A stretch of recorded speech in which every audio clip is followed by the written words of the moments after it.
আপনি সহযোগিতা করতে পারবেন মানে আমি মোহাম্মদ মাসুদ রানা, রানা রূপে বাদশাহ, রাজমিস্ত্রি। আমি নরসিংদী থাকি। আমার টাকা তোলার সাথে সাথে আপনি কাটালেন, আর আপনাকে আমি বাকি পাওনা তুলে দিয়ে তারপরে আমি ব্যালেন্স করে কথা বলি, আমার মায়ের সঙ্গে কথা বলি। কেন টাকা পাই না আমি? এর কারণ কি? কেন দেওয়া হবে না আমাকে? আমি কি চতুর্থ না ডাকাত? সমস্যাই তো any problem, don't disturb, okay understand. আপনি যখন লোন লাগবে তখন লোন দিবেন এই নাম্বারে। আমার মার সঙ্গে কথা বলতে হয়, আমি লোন ক্লিয়ার করি। তো আমাকে লোন দিবেন না কেন? লাস্ট ইমার্জেন্সি মানে আমার মা আগে না আপনার অফিস আগে, অফিস উড়াই দেবো কিন্তু মাথা গরম করলে।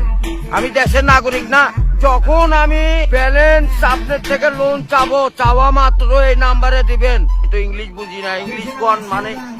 এই আমার সাথে ইংলিশ বলেন কেন? বাংলাতে কথা বলবেন। আপনি বাংলাদেশের নাগরিক না? আর এই সলফল দয়া করে এই মোবাইলে টাকা পড়ছে আপনার সঙ্গে কথা বলার জন্য। ইংলিশ বলবেন না আমার সাথে। মোহাম্মদ মাসুদ রানা ওরফে বাদশাহ, নাম মনে রাখেন। ভোটার আইডেন্টি কার্ডে যায় বলেন আমি কে।